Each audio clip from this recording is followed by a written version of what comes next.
एक मार्ग है ज्ञान का, दूसरा मार्ग है कर्म का।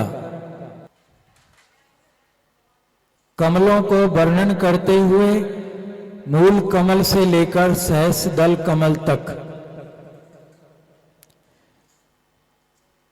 जो प्राण की गति है, प्राण की श्रेणी है,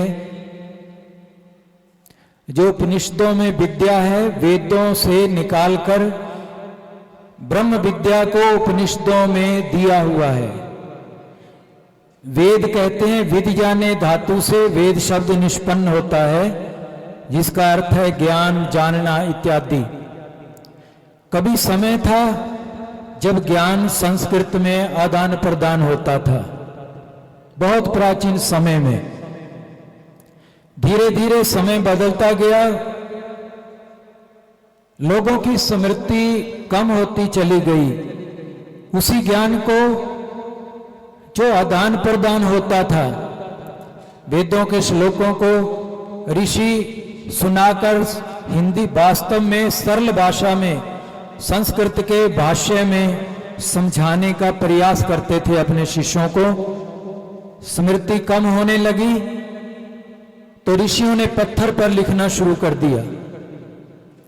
वेद व्यास जी ने सभी संकलित करके एक बड़े ग्रंथ साहब का रूप दिया, जिसका नाम वेद कहा जाता है। वेद को त्रयी भी कहते हैं, वेदत्रयी या चारों वेद कहते हैं। भक्ति, ज्ञान और उपासना, कर्म, ज्ञान और उपासना, तीनों वेद त्रयी कहलाते हैं। तो वहीं से ज्ञान जो चला हुआ था, ये ज्ञान उतरा कहां से था?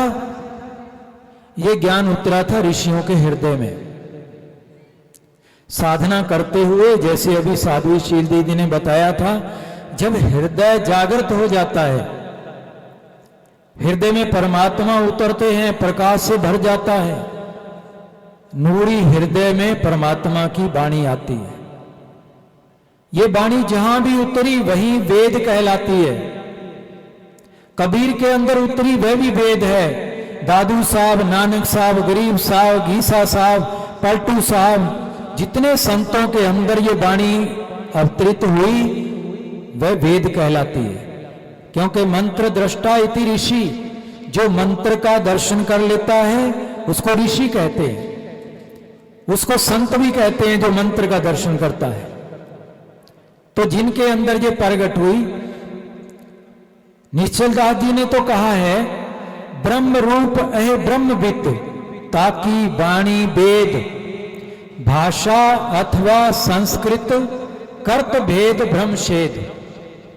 कहते हैं जो ब्रह्म ज्ञानी महापुरुष होते हैं, ब्रह्म वेता महापुरुष होते हैं, उनकी वाणी वेद के समान होती है।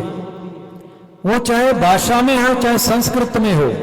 भाषा का मतलब आप पंजाब में है तो पंजाबी में हो, हरियाणा में है तो हरियाणवी में हो। जहां जिस भाषा में अवतरित हुई है वो वेद का ही स्वरूप है, उसका सम्मान करना चाहिए। सभी ऋषियों का, सभी संतों का इसीलिए सम्मान होता है कि वो अध्यात्म वैज्ञानिक हैं, अध्यात्म विज्ञानी पुरुष हैं, जिन्होंने अध्यात्म के ऊपर बहुत काम किया। ये दोनों धारा परंपरा से चली हुई है। एक ऋषियों की धारा है, दूसरी हमारे वैज्ञानिकों की धारा है। वैज्ञानिकों ने सुख दिया, संसार के सारे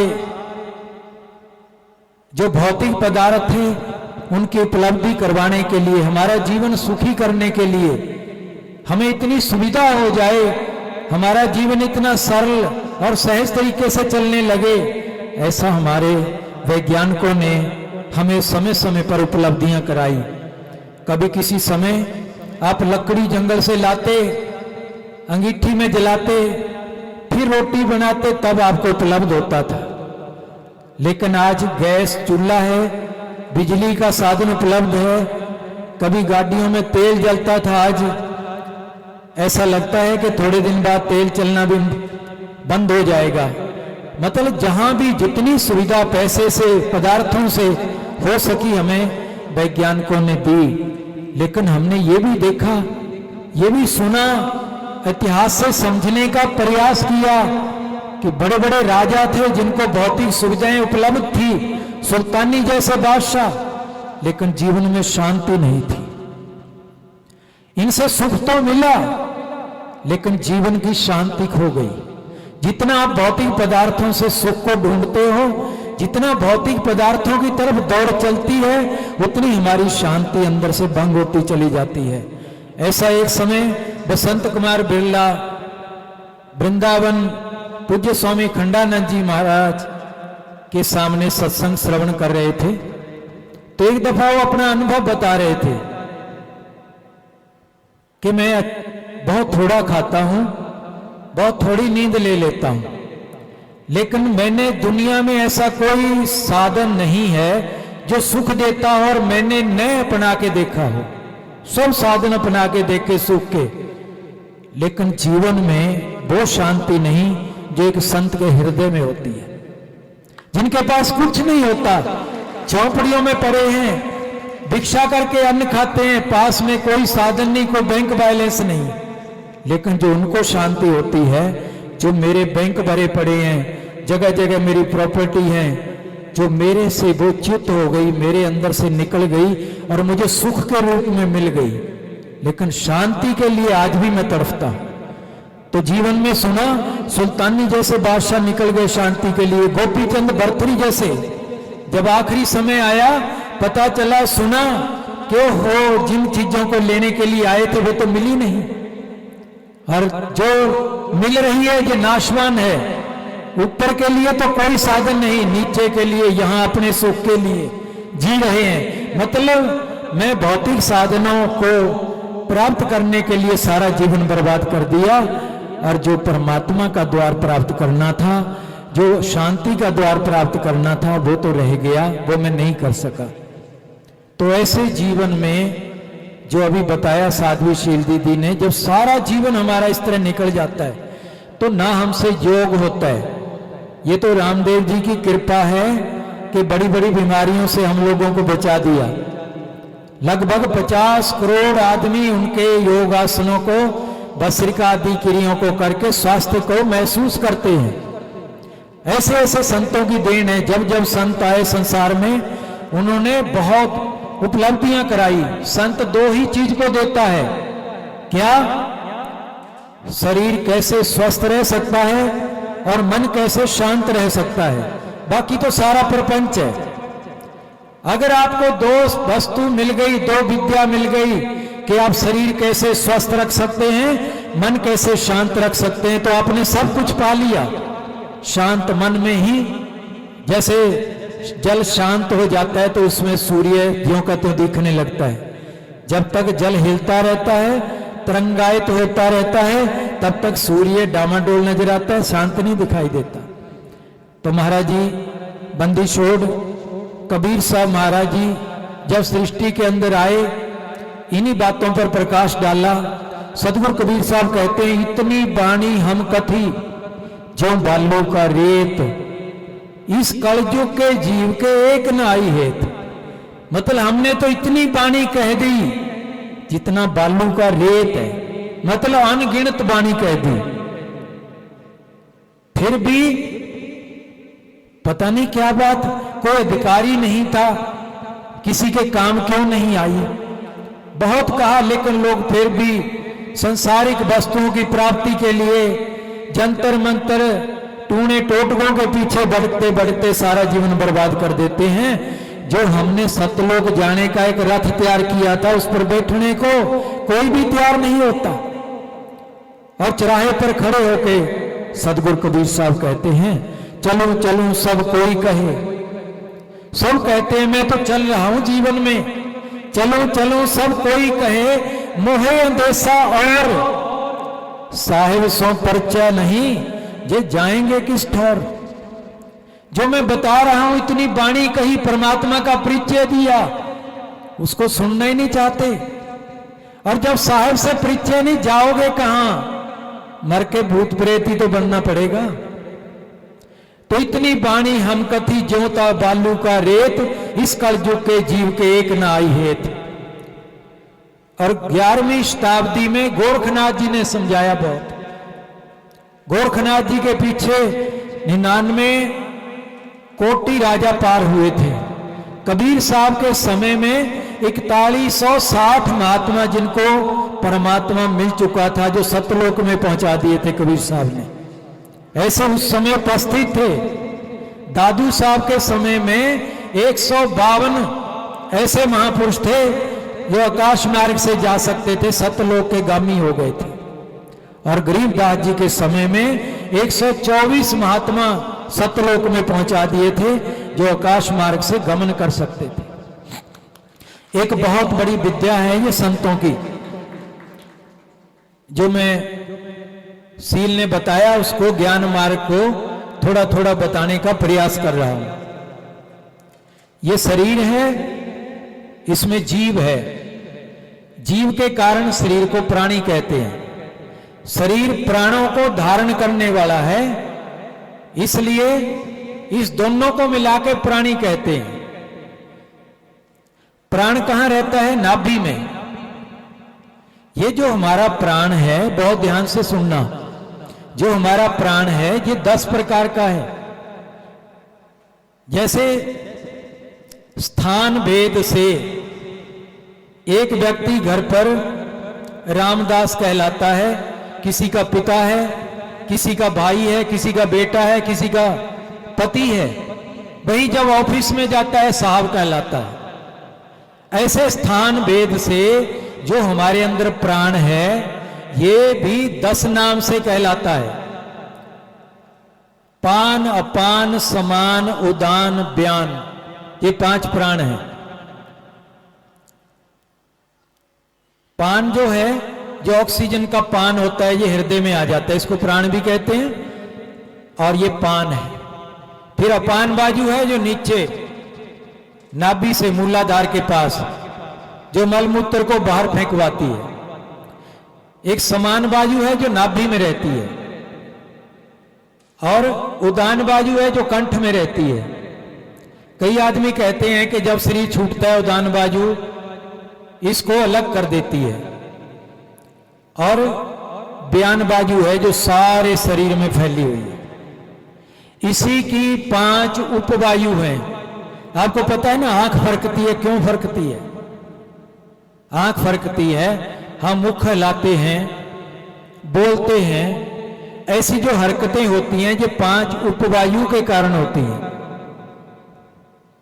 नाग है उपवायु, कुर्म है उपवायु, किरकल है उपवायु, देवदत्त है उपवायु, धनंजय है। जो जीव जब यहां से जाता है तो धनंजय वायु साथ जाती है। तो ये 5 और 5 10 उपवायु हैं, उपवायु और उपवायु, ये प्राण ही हैं। और प्राण इन चीजों से सारे शरीर में फैला हुआ है। प्राण कह दो, कुंडली कह दो, चिति शक्ति कह दो, जीव कह दो, ये सब अपभ्रंश शब्द हैं, सब एक ही शब्द की परिभाषाएं हैं। कुंडली भी इसी को कहते हैं, क्योंकि प्राण कुंडलाकार में नाभि में सोया रहता है। 3.5 पेच हैं बंकनाल के अंदर। बंकनाल किसको कहते हैं? सुषुम्ना नाड़ी 2 जगह से बंकी है। एक जगह से नीची मूलाधार के पास जो 3 बल लिपटे हुए हैं, उसी में प्राण सोया रहता है, नाभि के पास। ये प्राण का मंदिर है।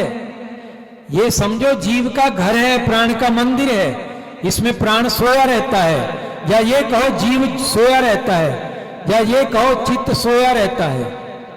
हम जागे नहीं, और जो यहां से जाग गया वो जिंदा कहलाता है, वो मुर्दा नहीं कहलाता, सोया हुआ नहीं कहलाता। जिनका प्राण जागृत हो जाता है वो जिंदा पुरुष है। इसलिए कबीर साहब को भी जिंदा पुरुष कहते हैं। परमात्मा, परमात्मा मस्तिष्क में है, सहस्रार में। हमारी जो बुद्धि है ये 5 प्रकार की बुद्धि है। कौन सी? एक तो नॉर्मल बुद्धि है, जो शुद्ध बुद्धि है, और अशुद्ध बुद्धि है। शुद्ध बुद्धि में वो आते हैं जो मांस खाना छोड़ देते हैं, शराब पीना छोड़ देते हैं, नशा करना छोड़ देते हैं, हिंसा करना छोड़ देते हैं, व्यभिचार करना छोड़ देते हैं। ये जो 5 दोष हैं,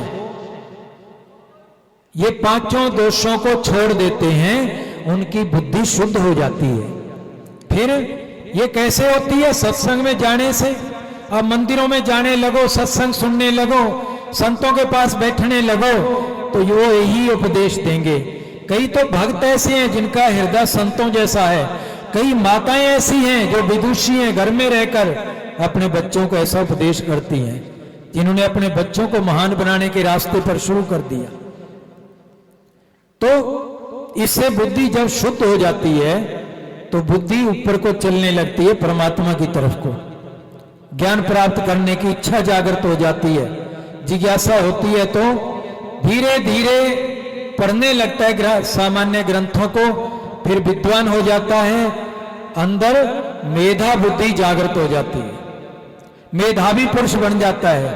हम महर्षि दयानंद जी के बारे में सुनते हैं, जिन्होंने किसी समय आकर इस देश में कुरीतियों का खंडन किया और उनको देश से और धार्मिक व्यवस्था को पवित्र बनाया।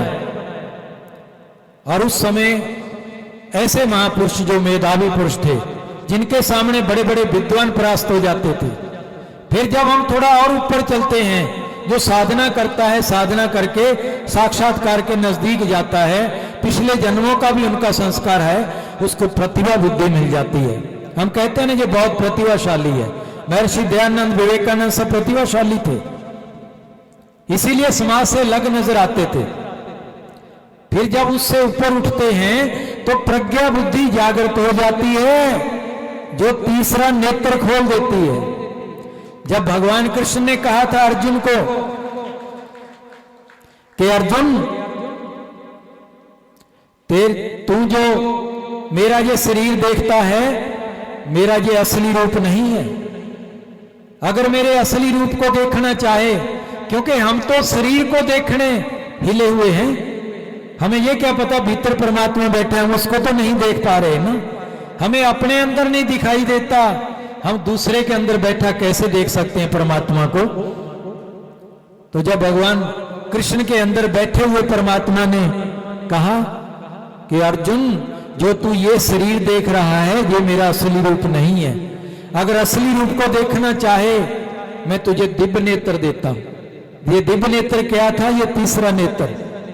जब तीसरा नेत्र दिया, तीसरा नेत्र खुला, तो क्या देखता है अर्जुन? कि परमात्मा तो परम ज्योति स्वरूप है, सब जगह उसका नूर है। ब्रह्मा के अंदर बैठा हुआ सृष्टि की उत्पत्ति कर रहा है, विष्णु के अंदर बैठा हुआ पालन कर रहा है, शंकर के अंदर बैठा हुआ श्रृंगार कर रहा है, वही चींटी में, यही हाथी में, यही मनुष्य में, यही देवता में, सबके अंदर राम रमा हुआ है। परमात्मा सबके अंदर है। जब यह दृश्य देखा तो अचंभित रह गया अर्जुन कि मैं तो शरीर मात्र गुरु शिष्य के रूप में जानता था, ये तो खुद परमात्मा है। तब से विशेष श्रद्धा उत्पन्न हुई अर्जुन के अंदर। फिर ऐसे ही जो परमात्मा हमारे अंदर है, साक्षी, इसी से निकला हुआ प्राण जीव यहां नाभि में विराजमान है। इन कमलों को जगाते हुए हमने जीव को जागृत करना है। ये कुंडलाकार में जो पड़ा हुआ है, ये कुंडलनी है, इसको परमात्मा से जाकर मिलाना है, वहीं से निकली है ये कुंडल जाकर यहां शिव में समा जाएगा। ये कुंडलनी जब शिव रूप में समा जाएगी, शिव रूप का मतलब ज्योति स्वरूप परमात्मा यहां जो विराजमान है, उसमें समा जाएगी, तो खेल खत्म हो जाएगा हमारा। तो जब कबीर साहब जब यहां उपदेश दे रहे थे, दो ऐसे व्यक्ति थे, अर्जुन और सुरजन। महाराज जी कहते हैं जब हम मक्के गए तो सुरजन हमारे साथ हो लिए कि सदगुरु ये ज्ञान तो मुझे भी चाहिए। तो सुरजन को सदगुरु ने ज्ञान दिया।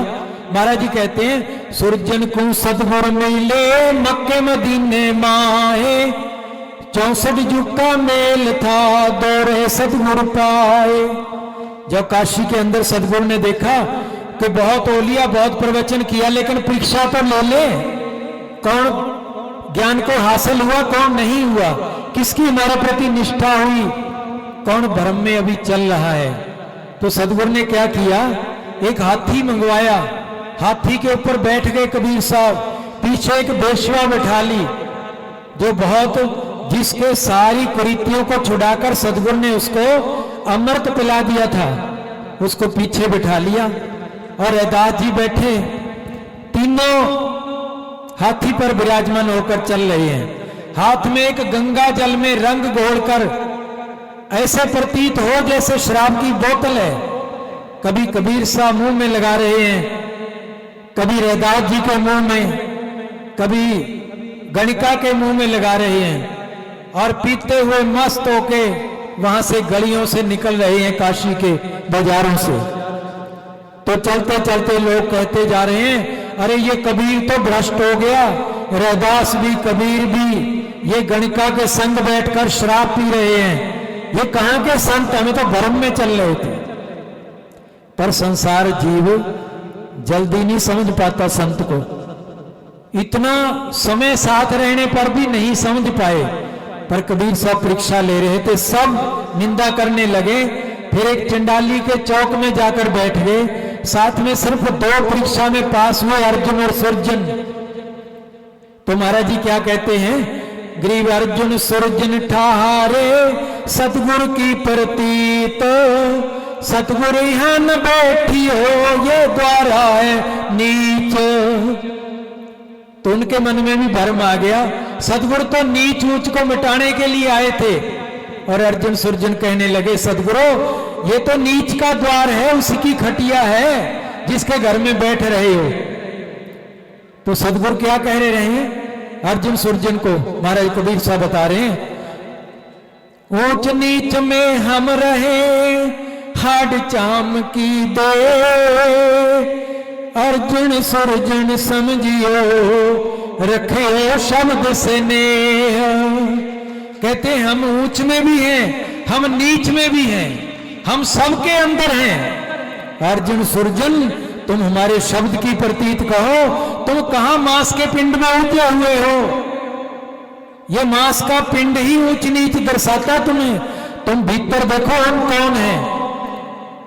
जब अर्जुन सुरजन को भी थोड़ा महसूस हुआ, सतगुरु ने चेतावनी दी, पर यह कहा तुम्हें भ्रम हुआ है, इसलिए तुम्हें इस चोड़े के अंदर तुम सतलोक में नहीं जा सकते छोड़कर, तुम्हें फिर हमारा दूसरे रूप के दर्शन करने पड़ेंगे, क्योंकि इस रूप में तुम्हें धोखा हुआ है, तुम सतगुरु को समझ नहीं पाए, इसलिए दूसरे रूप में हम छुड़ानी आएंगे गरीबदास के रूप में, वहां प्रगट हो।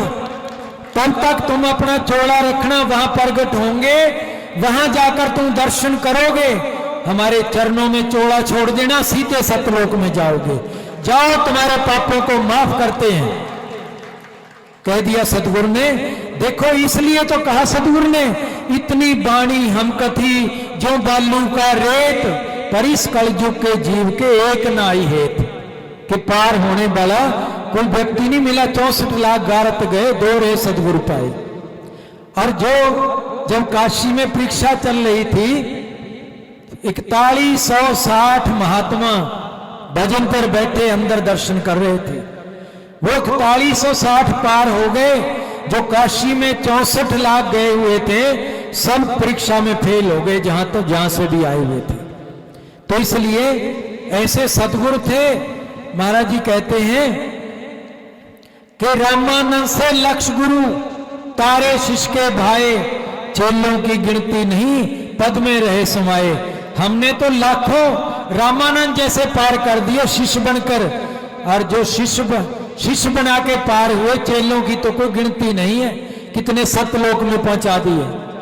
तो इसलिए जहां जहां सदगुरु कबीर साहब मिले, जहां कौन से, जब गरीबदास जी को मिले, गरीबदास जी से पूछा गया कि आपको कौन से सदगुरु मिले, गरीबदास जी क्या कहते हैं, गरीब जगन्नाथ पंडा जलिया अटका फूट्यायान, पैर बुझाया पीड़ से बाकू सतगुरु जान।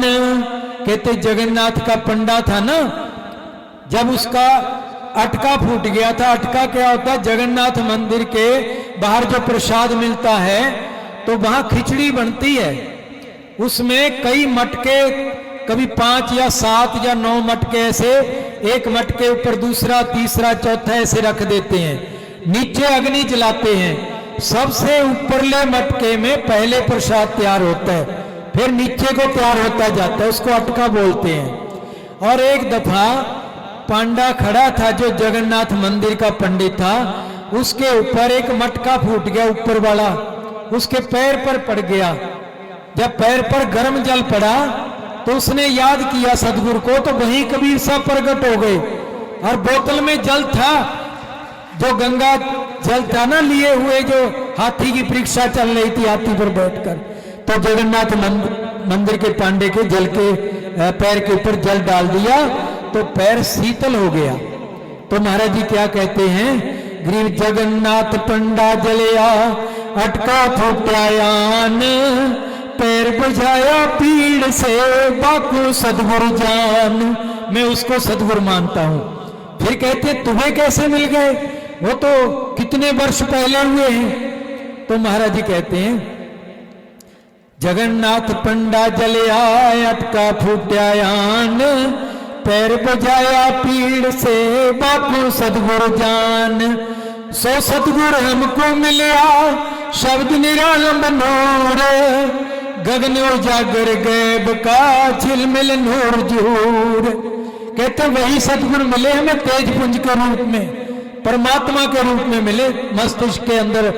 जब बंकनाल में उनकी कृपा से हमें प्रवेश हुआ। कहाँ मिले, सदगुरु गरीबदास जी कहते हैं गरीब बंकनाल के अंतरे त्रिवेणी के तीर, जहां हम सतगुरु मिल गए बंदी छोड़ कबीर। कहते अंदर बंकनाल के अंदर सतगुरु का दर्शन हुआ और अंदर सतलोक में ले गए त्रिकुटी के अंदर।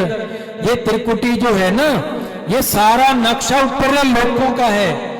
मूल चक्कर से लेकर मूल चक्कर में स्वर्ग है, स्वाद चक्र में ब्रह्मापुरी है, और नाभि कमल में विष्णुपुरी, आगे हृदय कमल इसमें शिवपुरी है, इसके ऊपर जाएंगे मायापुरी है, फिर आगे कौन सी है, यमपुरी है, धर्मराज का काल का लोक है ये, फिर आगे सप्तपुरी आ गई, सातपुरी सतलोक है, इसको अमरपुरी भी कहते हैं। इस पुरी में ले गए सदगुरु बंदी छोड़ महाराज।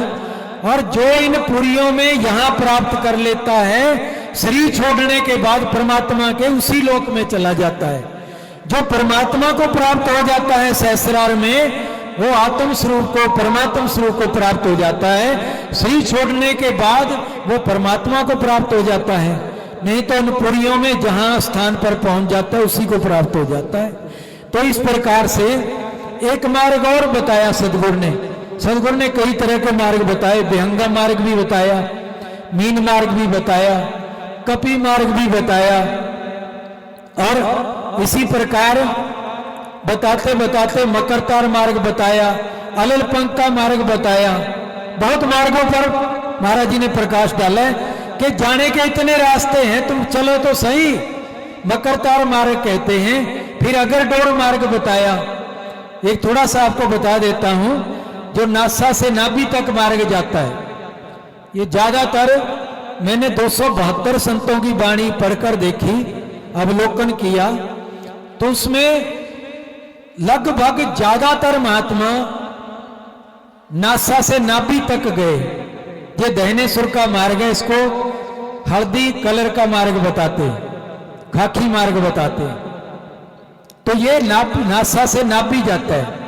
जब नासा से नाभि हम बैठ जाते हैं जाकर, नाभि में हर समय नाम का जप करने से, जब बार बार नाभि में कई कई दफा सुमरण करते हैं तो नाभि खुल जाती है।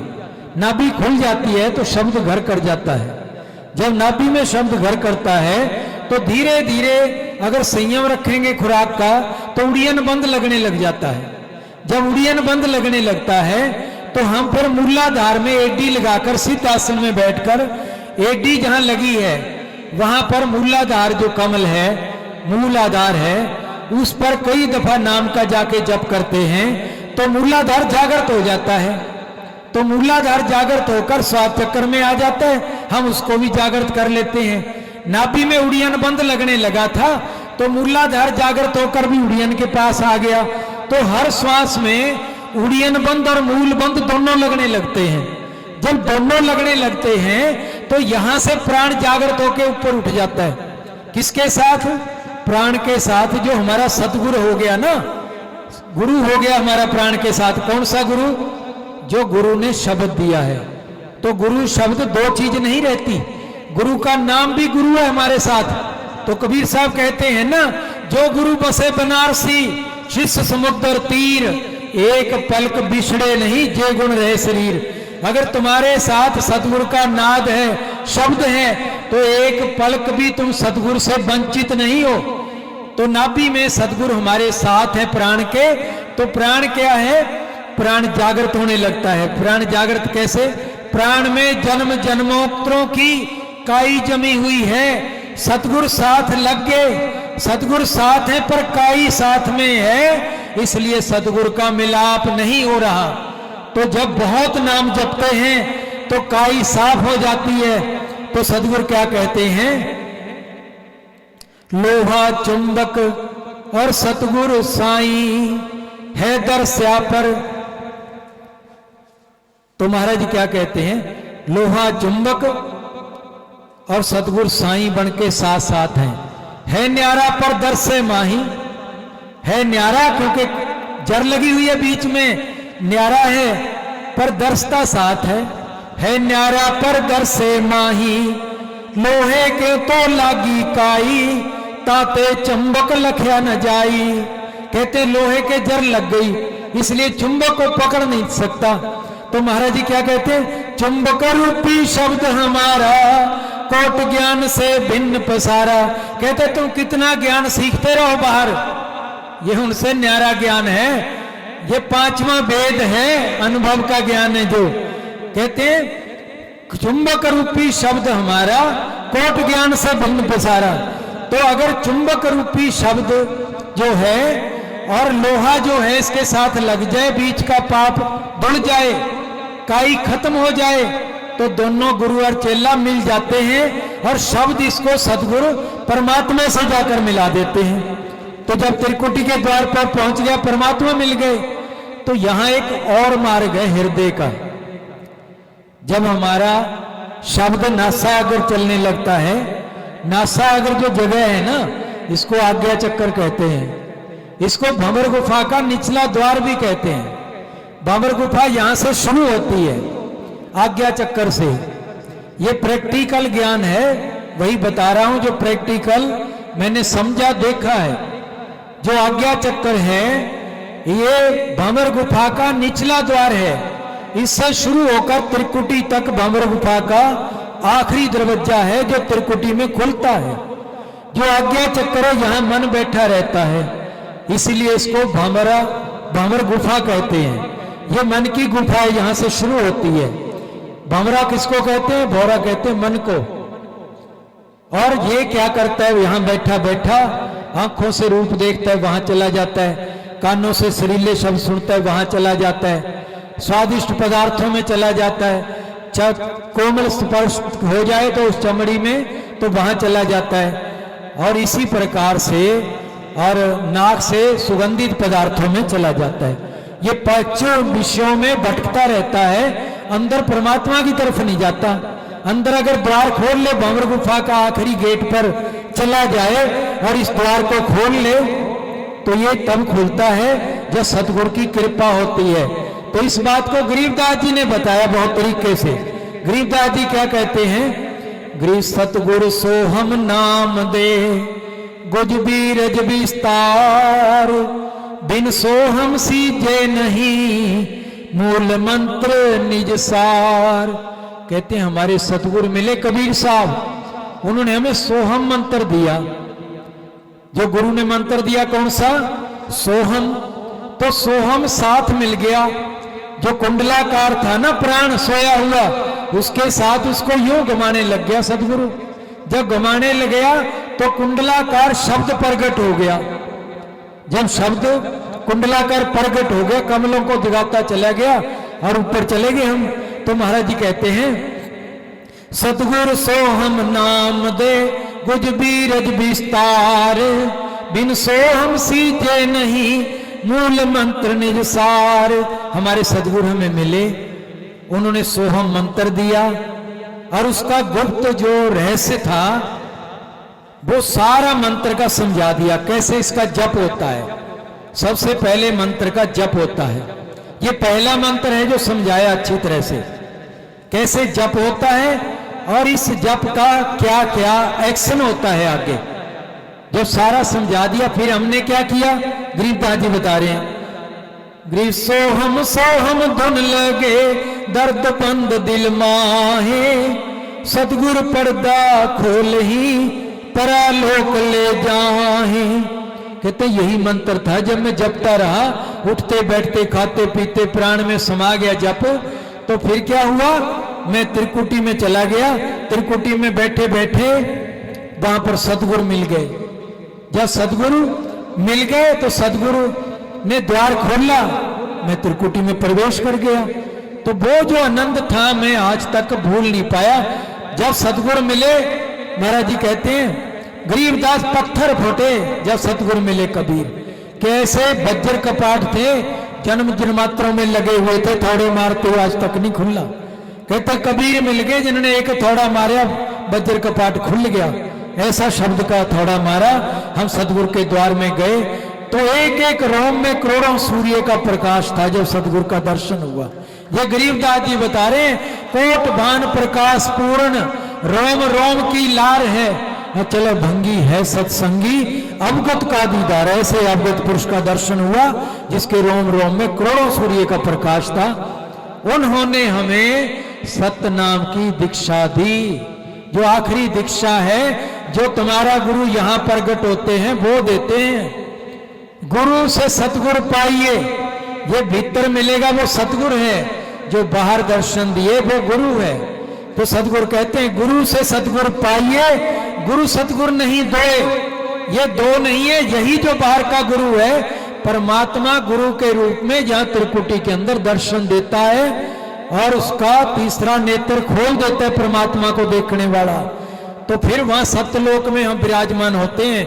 अनंतो आत्माएं जो सतलोक के हंस हैं, वहां पर सब का दर्शन होता है, लेकिन वहां दिव्य अंतःकरण मिल जाता है। दिव्य अंतःकरण समझते हो, ये बाहर की माया तो खत्म हो जाती है, जो मूल प्रकृति है सचखंड के अंदर उसी का वासा है, दिव्य अंतःकरण मिलता है वहां। वो पक्के तत्व होते हैं हमारे पास, अंतःकरण तो रहता है ना, इसीलिए दुई नजर आती है।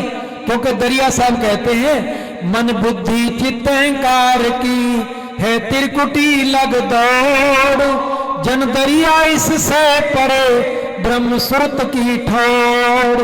कहते जहां तक अंतःकरण रहता है और जहां तक अंतःकरण रहेगा अद्वैत परमात्मा में एक कम एक नहीं हो सकते। क्यों?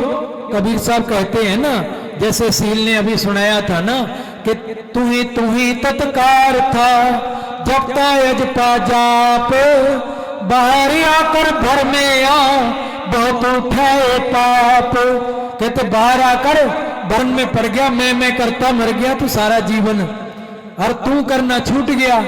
फिर जब कबीर साहब कहते हैं ना, जब परमात्मा की सीध में आया तो फिर महाराज जी कहते हैं तू करता तू भया मुझ में रही न हूं, बारी फेरी मिट गई जित देखो तित तू। जब फिर तू करने लगे ना तो मैं मिट गई, तू ही रह गया, मैं समाप्त हो गई, अंतःकरण से निकला, तेरे में जाकर मिल गया। तो वहां सतगुरु जब मिले तो क्या बताते हैं, फिर नाम वगैरह नहीं देते, सतनाम तो बदेही नाम है, उसको कोई दे नहीं सकता, उसका इशारा होता है। फिर सतगुरु किसका इशारा करते हैं? जो ऊपर से धुन आ रही है परमात्मा से, जो ऊपर से नूर आ रहा है परमात्मा का, उसका इशारा करते हैं। क्योंकि हम भी जपने के लिए हमारे पास कोई शरीर नहीं होता, सूक्ष्म शरीर होता अंतःकरण। इसीलिए तो कहते हैं जो ये शरीर है कर्म शरीर है, इसमें तो तुम कर्म कर सकते हो, फिर जब शरीर छूट जाएगा कर्म नहीं कर सकते। वो भोग शरीर है, उसको भोग सकते हो, कर्म नहीं कर सकते। इसलिए कर्म तो वहां कर नहीं सकते, जप नहीं कर सकते। वहां क्या रह जाता है, सिर्फ इशारा रहता है। जब सतगुरु तेज पुंज में प्रकट हुए, सतगुरु ने कहा ले अब तुझे परमात्मा से मिला देता हूं। वो देखो जो धुन आ रही है, उस धुन को सुनो और उसी ऊपर से प्रकाश आ रहा है, उसके रास्ते को पकड़ लो। तो अंतःकरण से आत्मा निकलकर जैसे प्रतिबिंब मटके से निकलकर सूर्य में वापस चला जाता है, ऐसे आत्मा जो चेतन है, जो प्रतिबिंब है, इससे निकलकर परमात्मा की तरफ रवाना हो जाता है। उस नाद को सुनता है जिसका नाम है सतनाम, जिसको कहते हैं सुरति शब्द योग, और इसका परमात्मा से जाकर मिलान हो जाता है। तो महाराज जी कहते हैं ना, जिससे संसार बना था, किससे बना था? संसार ऊपर से आया था ना, परमात्मा से ऊपर से माया प्रकृति उतरी थी। कौन है? सारी सृष्टि का महाबीज हो, ये महाबीज है सारी सृष्टि का। और कबीर साहब ने शब्द कहा, बहुत लोग इसको समझते नहीं है। महाराज कबीर साहब ने कहा, साधो शब्द साधना कीजिए। कौन से शब्द की साधना कीजिए? करें, साधो शब्द साधना कीजिए, जे शब्द से प्रगट भय सब सोई शब्द गह लीजिए। इसको जपना नहीं, इसको देखना भी नहीं, पकड़ना है उस शब्द को, जो गुरु पकड़ा देता है। ऊपर से ओम आता है जिसने सृष्टि को रचा था, इसको जपया नहीं जाता, इसलिए महात्मा जपने को मना करते हैं। इसको पकड़ना है, क्योंकि परमात्मा के पास से नूर आया था जो अंतःकरण में उतरा था, जिससे जीव प्रकट हुआ था। और ये प्रकृति बनी थी, सारे खंड पिंड ब्रह्मांड रचना हुई उस ओम से।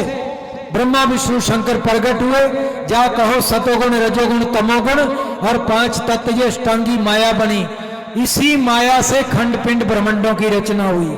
तो इसलिए कबीर साहब कहते हैं, जिस एक शब्द से सब कुछ बना, उसी शब्द को पकड़ ले, वही शब्द तेरे को परमात्मा से मिला देगा।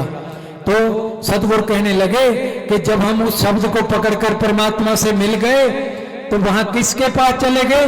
जो अविनाशी परमात्मा है, जिसका कभी नाश नहीं होता, वो हमारा परम स्वरूप है। तो महाराज जी कहते हैं, चार मुक्ति जहां चंपी कर है, माया हो रही दासी, दास गरीब बेपद पर से मिले राम अविनाशी। कहते हैं जहां चार मुक्ति चंपी करें, दासी बन के खड़ी हैं, जो सारे संसार को नचाती है माया, वो माया दासी होकर खड़ी है उस दरबार में। हम वहां पहुंच गए, परमात्मा स्वरूप हो गए, बूंद जाकर समुद्र में मिल गई, तो फिर क्या रह गया? जो पाना था पा लिया। अब हम परमात्मा बन गए, सचखंड में चले गए। अब जो कुछ करना था कुछ भी शेष नहीं रहा। तो फिर महाराज क्या कहते हैं, देव ही नहीं तो सेव किसकी करो, किसे पूजूं कोई नहीं दूजा, दूजा करता ही नहीं तो कीर्ति किसकी करो, पिंड ब्रह्मांड में एक सूजा। जाग ही रहा तो जाग किसको कहूं, सोया ही नहीं किसको जगाऊं, खोया ही नहीं तो खोज किसका करूं, बिछड़िया नहीं जिसे ढूंढ लाऊं। तो ये सारा फिर उस समय महाराज ने वर्णन किया, अद्वैत वेदांत को वर्णन किया। तो महाराज कहते हैं, जैसे जल के बीच पानी के बीच में बुदबुदा होता है, फिर पानी के बीच पानी समाया, ऐसे ब्रह्म दरियाब में बुदबुदा ख्याल है, किसी पारखी संत की दृष्टि आया। जैसे समुद्र है ना, इसमें लहरें उठती हैं, फिर बुदबुदे बन जाते हैं, और पता है लहरों में भी पानी है, समुद्र है, बुदबुदे में भी समुद्र है। बुदबुदा लहरों में समा जाते हैं और लहरें पानी में समुद्र में समा जाती हैं। जिस प्रकार गुरु नानक साहब ने एक दृष्टांत दिया कि जैसे समुद्र है ना, समुद्र के पानी में भाप बनती है, बादल बन जाते हैं और जाकर क्षेत्रों में वर्षा करते हैं।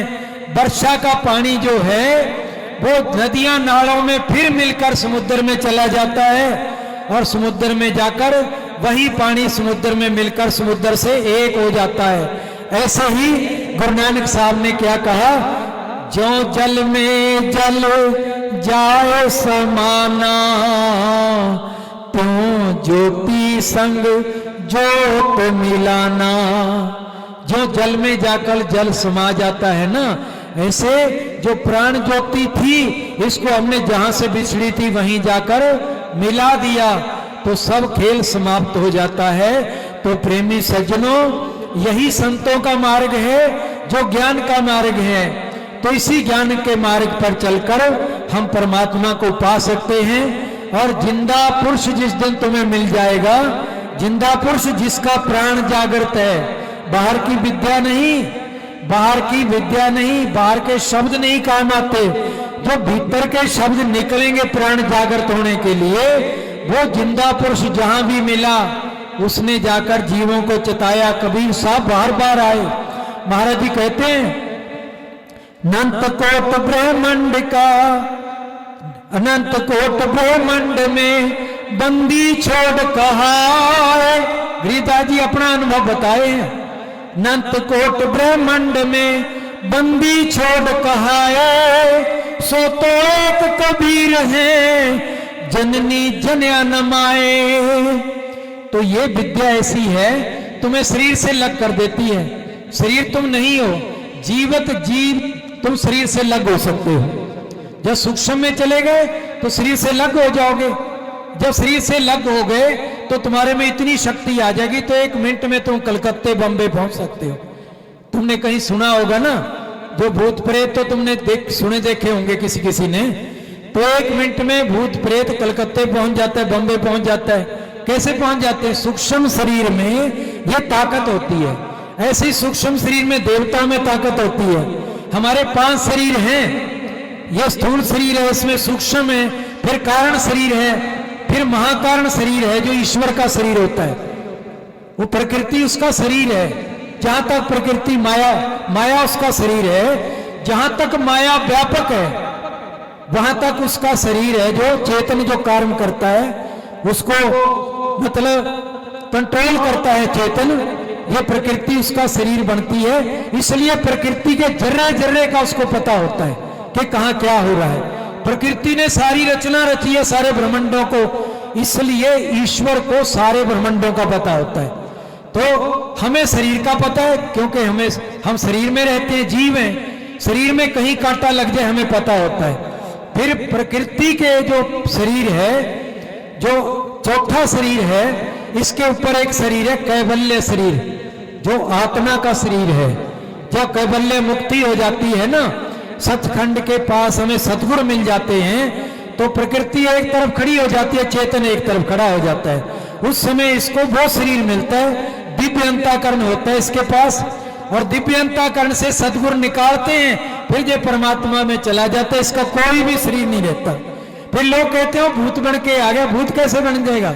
उसके तो 5 शरीर खत्म हो गए। तो इसलिए हमारी कल्पना से उस रूप में परमात्मा दर्शन देता है। फिर चाहे कबीर साहब के रूप में दर्शन करो, चाहे गरीबदास जी के, कृष्ण के, राम के, ये सब एक ही लीला है। देखने को लग लगती है, समझने को लग है। कोई कहता है वो कृष्ण और था, कोई कहता है वो काल था। ये शरीर सारे काल हैं क्योंकि ये अष्टंगी माया से बने हैं। चाहे किसी का भी है, परमात्मा भी उतर के आ जाएगा। ये काल का शरीर उसको भी लेना पड़ेगा। ये सब जहां से दुई शुरू हुई है वहां सारा काल शुरू हो गया। तो महाराज जी कहते हैं इस दुई को खत्म कर ले, परमात्मा में फिर मिल जाकर। तो ये जो सत्संग श्रवण कर रहे थे, जो संत महापुरुषों से जीवन में सुना, जो उन्होंने करने को कहा उसको करके देखने का प्रयास किया, जो जहां भी कुछ पढ़ा, लिखा, सुना, देखा और किसी भी रूप में छोटे बच्चे से बड़ों से मिला, मैं सबका बहुत बहुत धन्यवाद करता हूं, आभारी हूं। और वही आपको सुनाने का प्रयास किया। इसमें जो अच्छा लगे आप श्रवण करके अपने पास रखना, जो ना लगे मेरा मुझे वापस दे देना। मैं आपका बहुत बहुत धन्यवाद करता हूं। सत साहिब, सत साहिब, सत साहिब।